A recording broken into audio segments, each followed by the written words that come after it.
Thanks, Quinn, and thanks everyone for joining us. As Quinn said, my day job is I'm a professor at Arizona State University, but I'm also co-director of our TTA program. So what we're going to do over the next 50 to 60 minutes really involves two things. The focus of the webinar today is about body-worn camera policy, specifically focused on changes that agencies make in their policy and why, what kind of changes they make, how frequent they make changes, but really starting to dig on the why question. Why did changes in body-worn camera policy happen? So there's two parts to what we're going to do today. I'm going to get us started. I'm going to set the stage a little bit. I want to talk just briefly about the BJA BWC PIP program, focusing on a couple of principles that guide our work in this area around policy, and then briefly describe the review process we have to assess comprehensiveness of a policy. And then I'll talk about some work we've been doing. I have some results of some analysis of change over time in policies.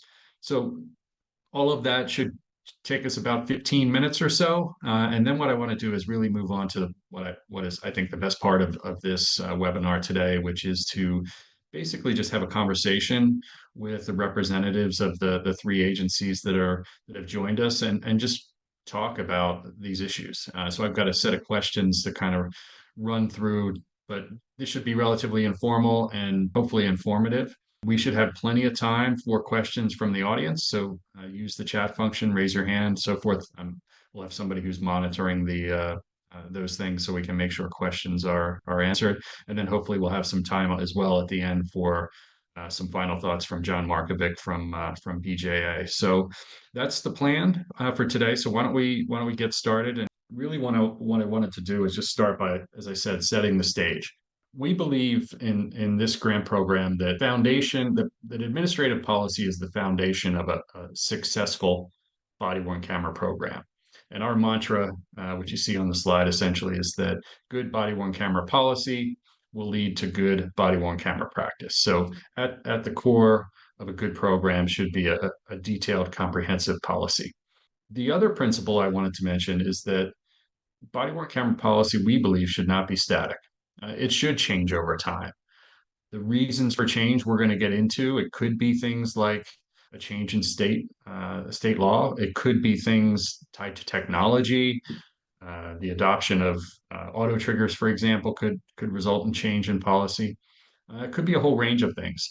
But the bottom line is that a policy should not be static from one year to 2 years to 3 years down the road. It is going to change. So those are the two kind of guiding principles that lead us in this work. The other thing I wanted to mention is that the grant program at the center of the TTA we provide is a policy review. And this starts very early on with agencies that have gotten a grant. This review process at the center of it is what we call a policy review scorecard that we've created.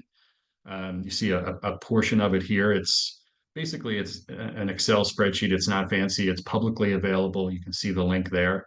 But the scorecard is designed to rate the comprehensiveness of an agency's policy at the start of the grant program. And there are 9 different areas of policy that are covered. You see on this slide, at the bottom there, this is the policy development area. 36 specific issues are covered. And basically, on the left side, you've got all the areas and the specific issues. And then on the right side is where we plug in the evidence from a policy indicating that area is covered. You'll notice that some are red. Those are the handful of issues that have been identified by BJA as being critically important and mandatory. That is your policy. If you're going to move through this process with our team, you have to have those areas covered in your policy. But the most important thing I want to emphasize here is that this entire review process is solely about the comprehensiveness of a policy. This is not a prescriptive process. It's not directional. BJA, our team, we're not telling an agency the specifics of what they have to say in a policy, but rather we're just assessing whether there is coverage in the policy on a particular issue. So citizen notification, for example, the review process, we want to make sure you have something in the policy that gives guidance to officers about that issue, but you decide as an agency locally what that specific guidance will be. You decide that with your internal and external stakeholders. But that's the policy review process, and this is designed in a way, as I said, that leads to variation. So you have agencies that vary dramatically on how they decide to handle a particular issue. And really that then serves as the kind of the foundation of everything we do in terms of examining variation in policy as well as change in policy over time. So the next slide, let's really get into what we want to focus on today, which is the research that we've been doing, and then we'll get into the discussion. And as I said earlier, our focus here is on policy change. So here you see a series of questions that hopefully we're going to be able to answer today. They cover really the gamut. So how frequently are changes made to policy? Which areas of policy will change the most and change the least? When there is a policy change, what does that look like in terms of directionality? Is it something becoming more restrictive, something being, less restrictive? So we'll look at that. And then finally, as I said, let's talk about what actually is causing change to happen. So those are the questions that are guiding our work here. And on the next slide, you'll see the methods in which we've decided to attack these questions. The first is using that scorecard process that we've designed. So we've been looking at 160 current and former grantees. For each of those 160, we've got two policies.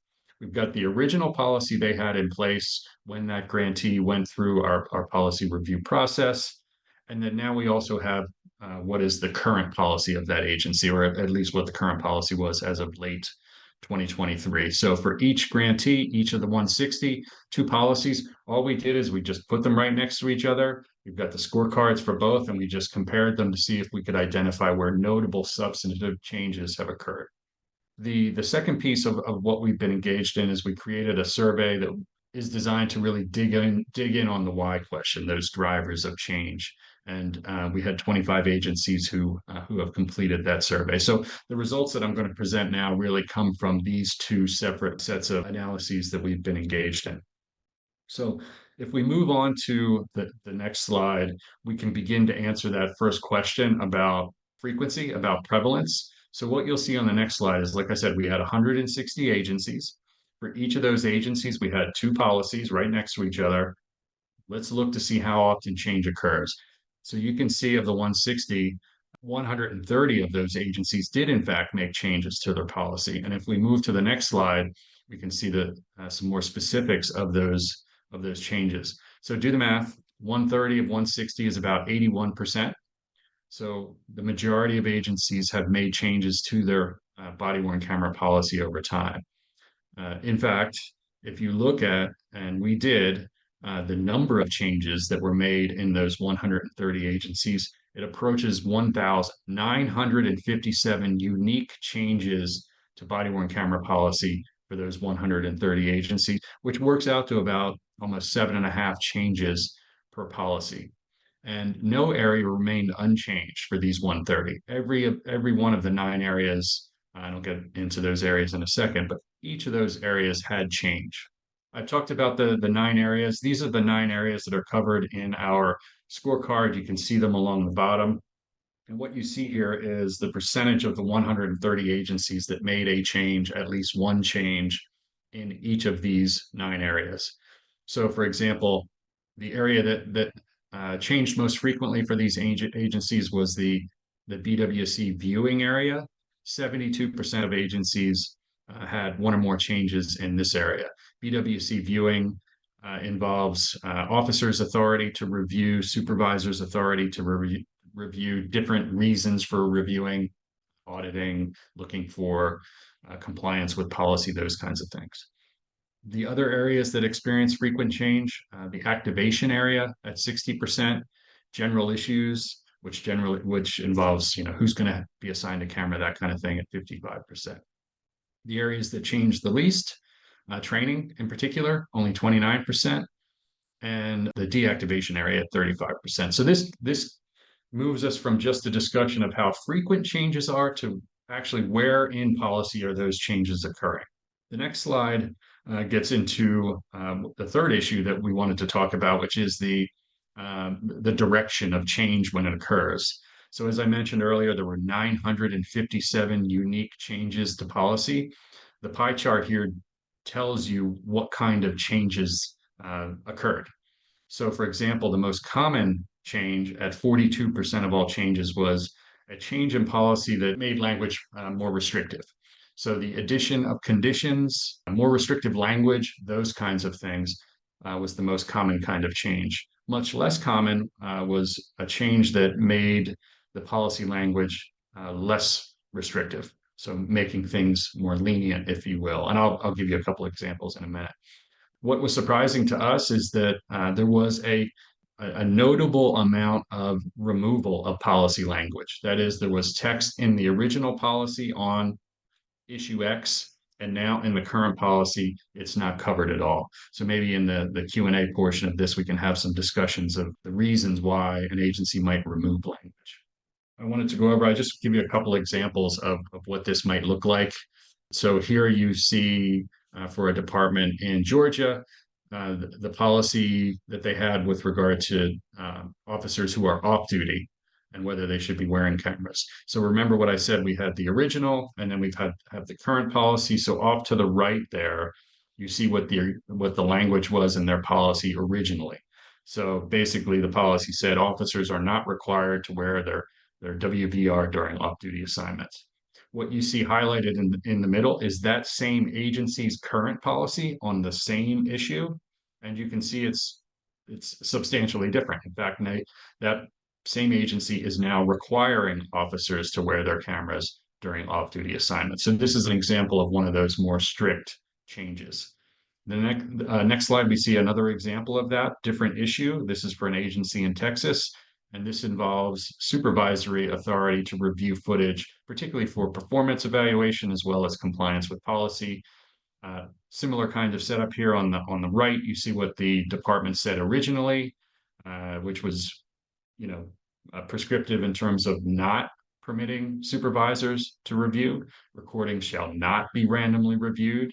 Same department, their current policy in the middle, what's highlighted, you see they've done a complete 180. They currently now require supervisors to conduct those reviews for performance and policy compliance. So those are two examples of the kinds of changes that we documented. The last issue I wanted to get into before we move toward opening it up to a discussion with our panelists is that why question. And we attacked the why question, as I said, with a survey. Basically, what we did is we asked our responding agencies, we gave them a laundry list, if you will, of all the things that we could think of that might generate a change in policy. And it was a kind of check all that apply kind of question. And so here is what you see. And there are a couple of takeaways here that I think are important. The first big takeaway, at least for me, involves technology. The biggest driver of change, according to the agencies that responded to our survey, involves technology. So you see 52% identified new or updated software. Right next to that, new or updated hardware. You see changes in storage solution. You see other technology changes. So you lump all that together. Agencies are identifying the changes in technology as a primary driver of change in policy. There's some other issues here that I think are notable. Departments also talked about having incidents within their department. A specific incident would lead to a change in policy. But it's interesting to look down at the other end of this slide, and you can see the changes in policy or the issues that were infrequent in terms of driving change and change in local or state law in particular. Only 16% identified that as a driver of body-worn camera policy change. So that first slide that I just talked about, that was the laundry list, and you could check, you're responding to our survey, you check all that apply. We wanted to get to the drivers of change in another way. And so what we also asked was, please identify what you think is the biggest driver or cause of change. And this was just an open text field. So responding agencies then got to write in what they believed to be the biggest driver of change for their agencies. And we see a lot of consistency, technology considerations, changes, hardware, software, that kind of thing was identified most frequently as the biggest driver of change, as well as just lessons learned, experiences that an agency had, specific incidents that an agency had, which then led them to change some aspect of policy. And again, you can see some of the other factors that were identified, but not as frequent, such as changes in law or funding, things like that. So that was a whole lot of information I just provided on our research and our survey results.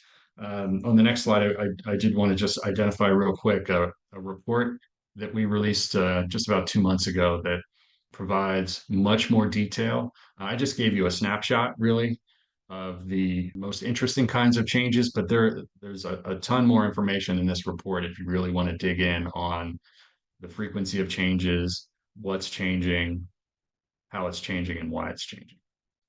So with that as kind of a backdrop, let's switch gears a little bit. I have a set of questions that I'd like to run through with our panelists. We've got Director Collins, Lieutenant Samerlin, and Detectives Fischel and Preuss. And we can keep this informal. I'm going to just kind of go over a question and we can have some volunteers, although I am a college professor. So if we have radio silence, I have no problem calling on people.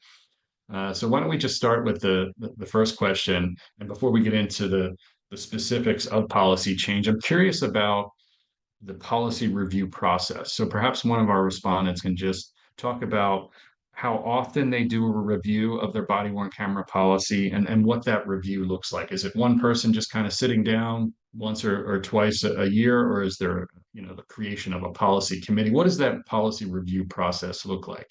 If I can start for Seattle, the formal process is our policies are up for review every 3 years. But then if there is something that happens, like the one incident or two, or there's some kind of pattern or law changes or etc., then we'll be asked to take a look at the policy to update it if it's needed. So if there is no change, then every 3 years they come up for review. For body worn, it's typically about every year, sometimes twice a year, because things are constantly changing, incidents are happening, technology's changing. For us, that's the, I guess, more informal, the constant change, whereas the formal, it's about every 3 years. So that's for us for Seattle. And Detective, do you have a committee or a group of people that are assigned this responsibility? Detective Preuss and I are the ones who write policy for the department. If a law is changed, typically our legal unit, they'll come to us through our chain of command, and then we go try to figure out what language is needed, and then we send it back to legal, see if it's correct, and then we'll do an internal process within our chain of command. If any other stakeholders need to take a look at it, say training or any other unit, if something affects patrol, maybe the command staff in patrol. And then that's the stakeholder review, and then it comes back to us and we do another internal review. If it needs to go to one of our, because we have quite a few accountability partners in Seattle, if it needs to go to one of them for review, that's up to higher rank than me to decide. And then also with our union, if it's something that is going to affect working conditions for the officers, they might have a say in any changes as well. So there are different avenues of our policy review process, because it can kind of go all over depending on what it is. And body worn has been one of those ones that everybody likes to have a say in. So the process typically takes a little bit longer to get our policies actually published. Great, thanks, Detective. Director Collins, how about for your agency, DC Department of Corrections? How often do you review policy, and what does that review process look like?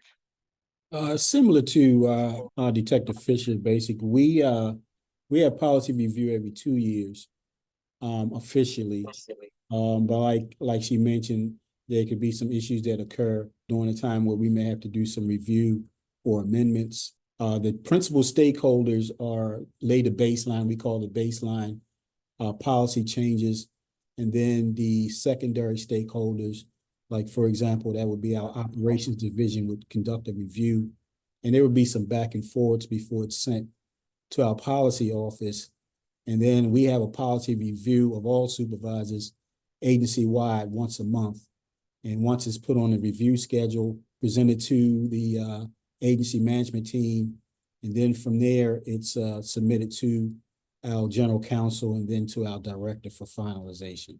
Excellent, thanks. Lieutenant Samuel, and how about in Dallas?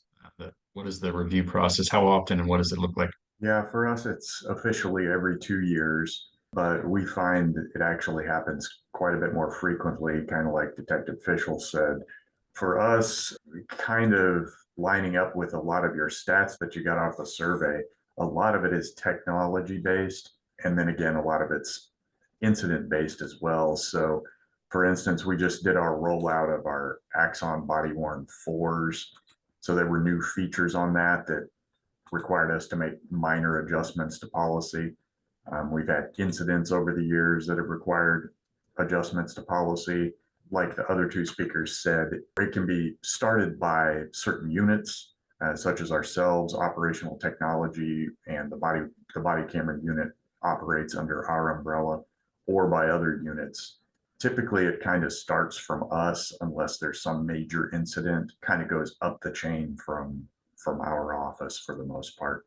At the moment, we do have several adjustments in review by chain of command, such as retention policy and use of a new button feature. The new camera has a mute feature where you can press the button and hold it, and it temporarily mutes your audio if you have to confer with the supervisor or discuss tactics at an incident or something like that, and kind of gives us the option of not turning off the body camera if it's a minor or short discussion, which is typically what we do at the moment.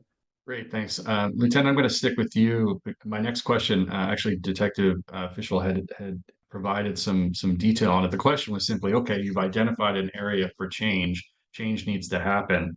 What then? What does that change process look like? And in Seattle, it sounds like there's multiple levels of review. There's multiple eyes from inside the PD to outside the PD. Is the process in Dallas similar, or is it different from what we heard in Seattle? Yeah, it's similar. With a large agency, it depends on where the change is coming from. Typically, it would probably be routed to our office initially.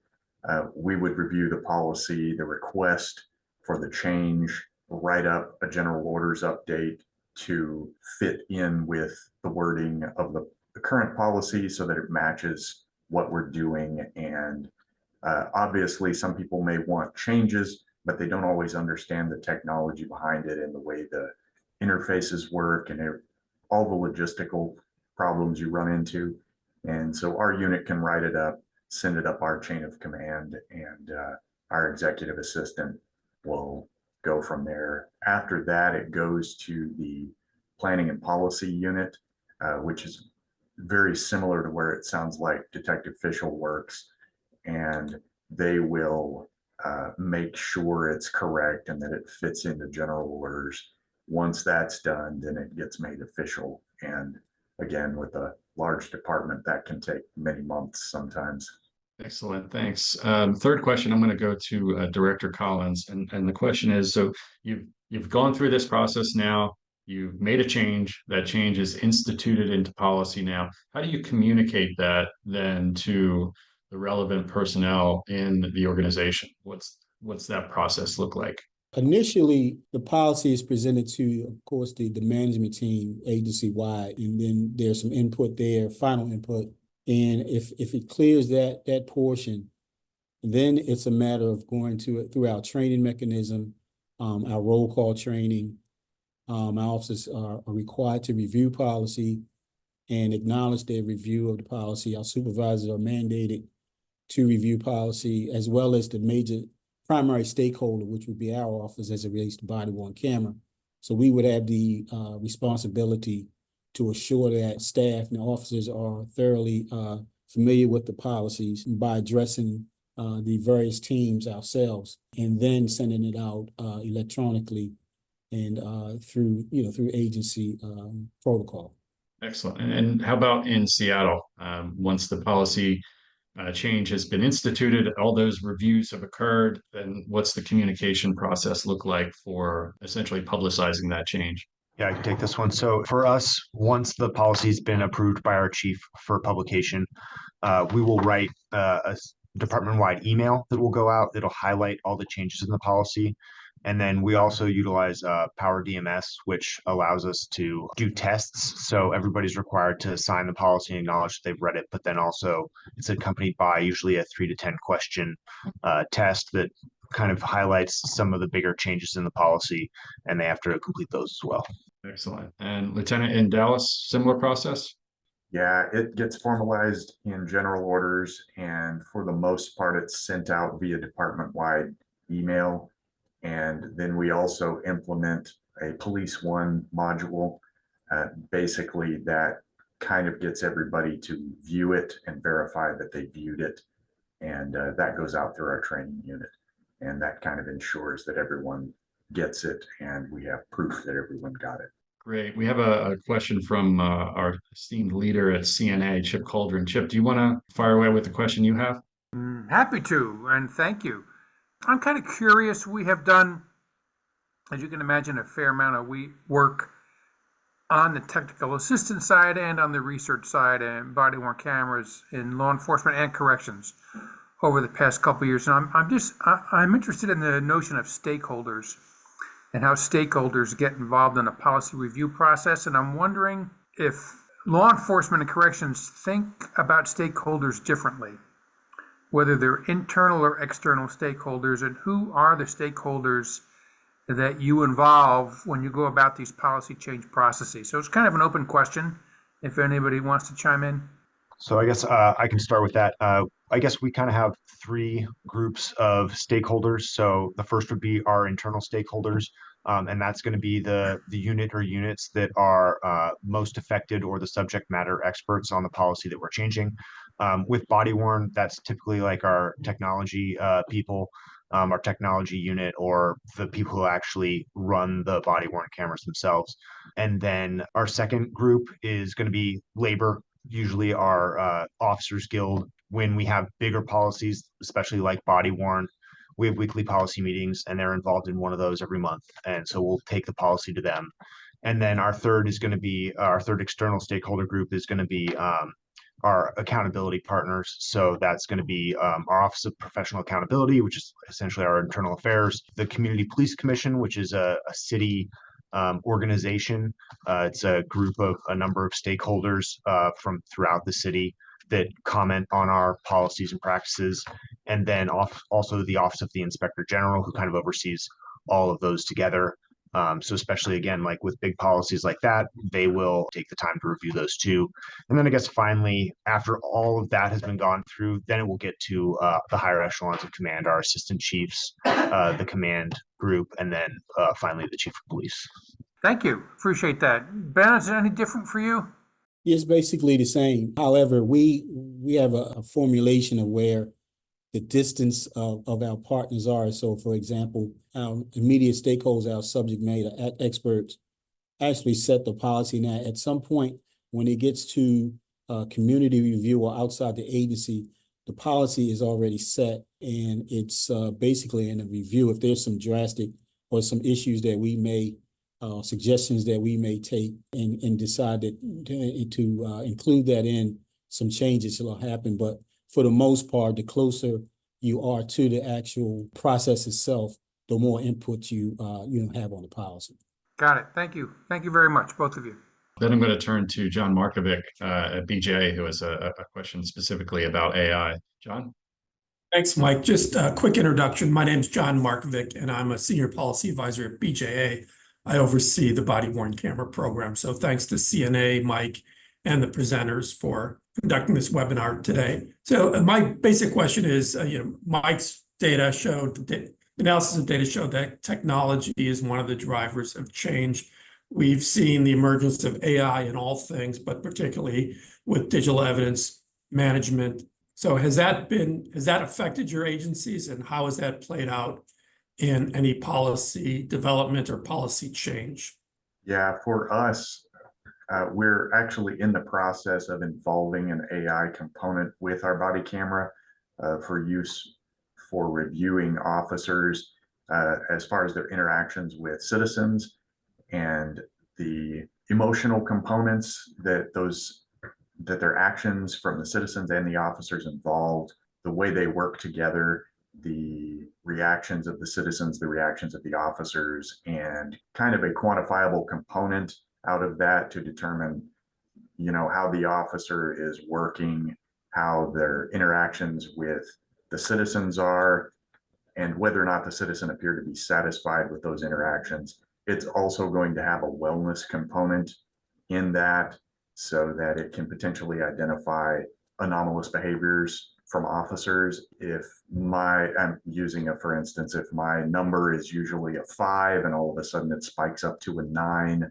then that could potentially flag me as being under stress or something of that nature. It's still in the works. We don't have it all hashed out yet, and I'll keep names of companies out of it for the moment. But yeah, we are looking at it. We're also looking at some auto tagging features and things like that as well. I appreciate that. And I can touch on that for Seattle as well. I believe about a year and a half, 2 years ago, had a stint with a similar AI program for scraping body camera that was scrapped. But the city has an extremely strict surveillance ordinance, but it's essentially a technology acquisition ordinance that requires a surveillance impact report be submitted to the city council, and then anything that's approved is passed into actual law by the city, and that's the process that we go through to acquire technology. So for us, any move towards that is going to be a slow, difficult one, and we're not currently in the process, as far as I'm aware, of acquiring any technology like that. Yeah, I would add, I recently watched a video by one company that's providing AI solutions for management, particularly for redaction of audio and video. And I think that just illustrates sort of the interplay. Each state is different, each policy is different with respect to privacy, what has to be redacted, and that may change with new legislation or with new statewide body-worn camera policies may change overnight. And that redaction process is very time-consuming and resource-intensive. And I think there are ways that AI can enhance that, but it's not 100% solution, and that human element is always there. So, AI is evolving rapidly, and the body-worn cameras themselves, as technology, are evolving, as is the law, as is legislation, and maybe case law. I don't think we've seen much case law on body-worn cameras yet, but I think those are some of the factors that actually, drive policy change and was the motivation for this research study. So thanks for those comments. Appreciate it. Question for Director Collins. Let's get into some specifics about actual policy changes. So if you could just give us an example of a recent policy change that you've instituted that was kind of a minor tweak, and then maybe one that was a little more substantial in terms of the size of the change. We implemented what we call a live zone. So there are certain areas that is designated in our facility where we post a sign, we let the officers know they are obligated when they're in this particular area to activate their recording devices on their body-worn camera throughout the entire time they're in that particular area, regardless of the situation. That's something that's kind of unique to corrections. And that was one of the things that we had to tweak in our initial pilot policy, which basically kind of mirrored our police department's policy. And as we went along, we realized that there's so many different unique aspects to corrections we had to implement, and the live zone was one of those. Great. How about Lieutenant Sanderline in Dallas, an example of maybe a minor one that you've tweaked recently, and then something a little more substantial? Yeah, one of the recent changes is the simplification of our categories. As you guys probably know, you have to go in and categorize your videos when they're recorded. So the major reason for that is for retention policy, but it's also to make it easier for investigators to follow up on and whatnot. And we currently have, I think it's 14 categories, and we're reducing them to 4. Part of that is to prevent retention category mistakes. It also makes it a lot easier for investigators to find the videos if they're not, if they're categorized correctly. What we found from past experience is sometimes officers will miscategorize a video, and then it's not immediately dumped into a case file. And if it's falls under an incorrect retention period in the past, it's been potentially lost. Now, we haven't seen a lot of instances where it's been something that's very critical, but we don't want that to happen. So one of the other things we've done that's a little more major would be to up our retention schedule so that we're keeping our videos for a lot longer than we used to. Part of that was enabled by our upgrade in our contract with our vendor that allowed us unlimited storage for our digital media. As you guys know, that's a big factor affecting funding and everything else, and it affects policy. We currently upload roughly 78 to 80 terabytes a month of video for our department. And obviously that's a massive amount of data. Great, thank you, sir. Detectives Preuss and Fischel, same question. Something that you've kind of tweaked recently with policy, and then perhaps one that was a little more substantial? Yeah, so one of our smaller policy tweaks is in regards to recording in sensitive areas. Officers are allowed to record in sensitive areas, but the policy also says, use your discretion essentially when you're recording in like a hospital, for example. But we've seen time and again that officers have taken it as a prohibition on recording in sensitive areas. So there've just been some small language tweaks to kind of encourage recording, when you're doing it for a law enforcement purpose in a hospital. Larger in our most recent policy update, we kind of had two that were big, but just for different reasons. We are updating our technology. We used to have a separate in-car video recording system that was separate from our Axon body cameras. Those have been integrated into the same system, which required a pretty large change throughout the body-worn policy. And then we also changed, we had to add a section for federal agents and multi-agency task force officers requiring essentially the wear and use of body cameras. But that has a whole host of separate issues since they're, operating, in another city oftentimes from inside Seattle. So that was a fairly large section that was added to the most recent policy change. Great. Let's dig in a little bit with some of the drivers or causes of change. So, and we'll stick with let's stick with Seattle for the time being. If you were going to answer that question on our survey, that what has been the one factor that's been the biggest driver of change for the Seattle Police Department, what would you have identified? I think the largest driver of change for us is going to be those instances, that happen, typically use of force, whether it's viewed by the chain of command after the force, or it's viewed later on by somebody outside the chain. Typically, the changes to the policy come from some sort of management action, as we call it, or force review board action, from language that needs to be changed or updated. Excellent, thanks. Director Collins, biggest driver of change for DC Department of Corrections? The review process by our supervisors, they are mandated to review all uploads on any incidents that take place before the end of their tour of duty. So they have opportunity to chime in at that time. The biggest drive for us is transitioning from, I guess, for transparency purposes to training. We're like really gearing a lot of our review towards how we can use this as a tool for seeing how actually policy works real time when it's faced with some type of opposing or opposition. How does the policy on paper, how does it relate when it's actually in action? And also for training purposes.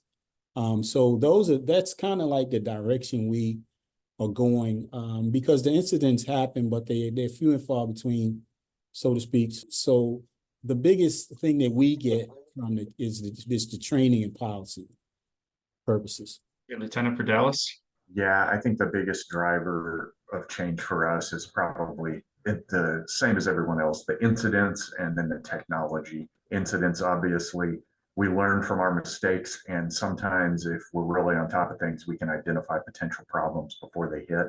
Learning from other people's mistakes too is always useful. You know, anytime we can take advantage of a new technology option, whether it be from our software or our hardware, we try to integrate that into our policy as soon as we can to our advantage.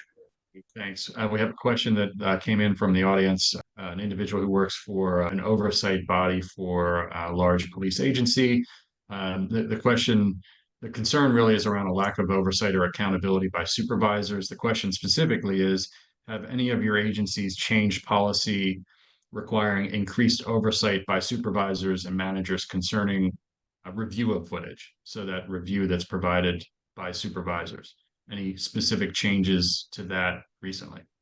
Yes, we require body worn camera team. We review and audit the supervisors to make sure that they are conducting reviews. There's a lot of footage. We have approximately, I guess, 1,100 or so uploads a day. So we average about 34,000 uploads a month. A lot of that footage requires, we can't cover it all, so we have to make sure that our supervisors, and specifically with the incidents that occur, that they are doing their job in reviewing the actions of their officers. Okay, how about in Seattle in terms of that question? So we don't require supervisory review of video for normal operations. Most of our all of our supervisory review of video occurs in use of force investigations or misconduct investigations. In that case, it depends on the level of force. Some levels will require a review of the relevant video of the footage, kind of just before and just after the incident. Whereas other misconduct investigations and higher level of force will require a review of all of the video that happens that's captured on the scene, even if it's from an uninvolved officer. But no supervisor review occurs of just regular day-to-day stuff. And to piggyback on that, if there is a complaint, a supervisor could go and look to see if there is body worn video to see what needs to happen as part of their investigation. Depending on the complaint and what is happening in the investigation might determine whether or not it is mandatory for a review of the video, but there is that as well. Lieutenant, how about in Dallas? We have managers have to conduct certain number per week, per month, and that it's sort of a random audit. The video has to be at least a certain length, and they have to do a certain number of video reviews. Supervisor can obviously check videos more frequently if they want to, but that's the bare minimum.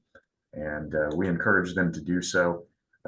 For us to be required just because of time supervisors and being shorthanded and not wanting sitting at their desk. So we had to make it a requirement, but it's a good thing, keeps us accountable, and honestly, rarely supervisors find things that officers are doing stuff they shouldn't be.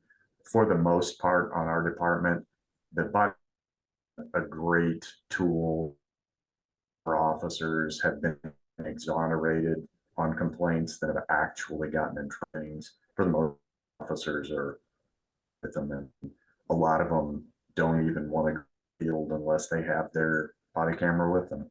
All right, it looks like we're running a little short on time, so I thought I'd just go around with everybody and just give the opportunity to give, I guess, a final parting thought. So, for an agency, perhaps it's just getting started and is just created their policy. About some guidance or recommendations for somebody who's just at that early phase? Why don't we start with Director Collins? Yeah, my suggestion would be to don't be in a hurry, to have a robust pilot program, and don't overextend yourself during the pilot program. Be in a situation where you can really have a grasp on what is taking place during your pilot program and that you have control of it so you can make adjustments as you go. That requires some patience sometimes from higher ups, but it is very important. That pilot if you can do that, if you have the opportunity